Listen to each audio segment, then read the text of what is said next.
Bro வணக்கம். அண்ணா வணக்கங்கண்ணா. எப்படி இருக்கீங்க? நல்லா இருக்கீங்க, நீங்கண்ணா? நல்லா இருக்கீங்க.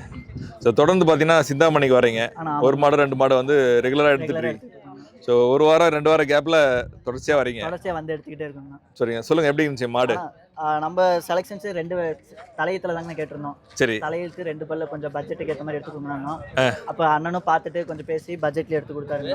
எல்லாம் சாட்டிஸ்ஃபேக்ஷன் தாங்க. சாட்டிஸ்ஃபேக்ஷன். ஸோ வாங்கிட்டு போன மாடெல்லாம் எப்படி இருக்கு? ஆனால் எல்லாமே நல்லா இருக்குங்கண்ணா. எல்லாமே வந்து அண்ணன் சொன்ன பால் வருதுங்கண்ணா. எந்த பிரச்சனையும் இல்லைங்கண்ணா. வருது. ஆமாங்கண்ணா. சரிங்க. ஸோ நீங்கள் பார்த்தீங்கன்னா ஒரு சின்ன சின்ன கேப்புக்கு அப்புறம் வருவீங்க. ஆமாங்கண்ணா. ஸோ பணம் ரெடி பண்ணிட்டு வருவீங்களா எப்படிங்க அது? ஆனால் அதாவது நம்ம கிட்ட ஆல்ரெடி ஒரு 18 மாடு இருக்குங்கண்ணா.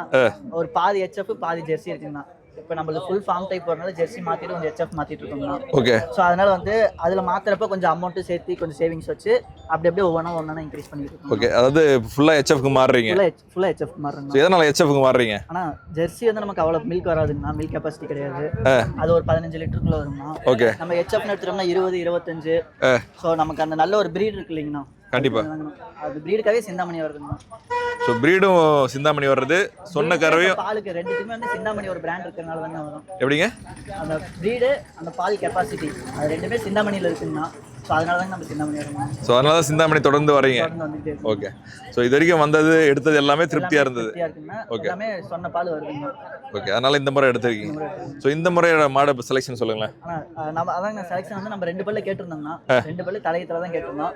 அதுலேயே பார்த்து நல்லபடியாக எடுத்து கொடுத்துட்டாருங்க. நல்லபடியாக எடுத்து கொடுத்துட்டாரு. ஸோ அடுத்து எப்போ வருவீங்க? ஆனால் அடுத்த அமௌண்ட் எடுத்துட்டு ரெடி பண்ணிட்டோம்னா அடுத்து வந்துடுவோங்கண்ணா.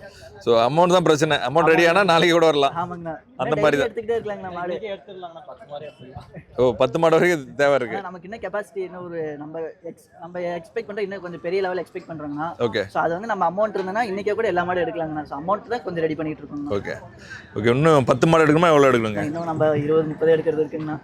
ஏன்னா ஒரு பெரிய ஃபார்ம் லெவல் தானே ஒரு பிளானிங் இருக்கு. ஒரு 50 மாட்டுக்கு மேலே வச்சு பண்ற மாதிரி. அதுக்காக தான் ஒவ்வொன்றா ரெடி பண்ணிட்டு இருக்கோம்ண்ணா. ஒவ்வொன்றா வரீங்க. ஆமாங்கண்ணா. ஸோ பணம் கொஞ்சம் ரெடி ஆனதுக்கப்புறம் இப்போ கரெக்டான பணம் இருந்தால் அட் டைம்ல கூட நம்ம 10 மாடு எடுத்துட்டு போயிடலாங்கண்ணா. ஓகே. ஸோ அந்த அளவுக்கு செலெக்ஷனும் சரி, சந்தையும் திருப்தியா இருக்கு. எல்லாமே திருப்தியா இருக்குங்கண்ணா. ஓகே. ஃபினான்ஷியலாக கொஞ்சம் டைட்டா இருக்கிறதால ஃபினான்ஷியல் டைட் இருக்கனால தான் இருக்கு. மற்றபடி கௌதமன மேலே எல்லாமே சாட்டிஸ்ஃபேக்ஷன் தான். நன்றிங்க. எல்லாமே எடுத்து கொடுத்து திருப்திங்க. ஓகே. நான் பார்க்குறவங்களுக்கு தெரியும். ஆமாங்கண்ணா. நீ தொடர்ந்து இது 3வது டைம் நினைக்கிறேன். 3வது டைம்ங்கண்ணா. ரெகுலராக வரீங்க. கண்டிப்பாங்கண்ணா. ஓகே. ஸோ இந்த முறை திருப்தியாக இருந்தது. இந்த முறை திருப்தி தாங்கண்ணா. ஓகே.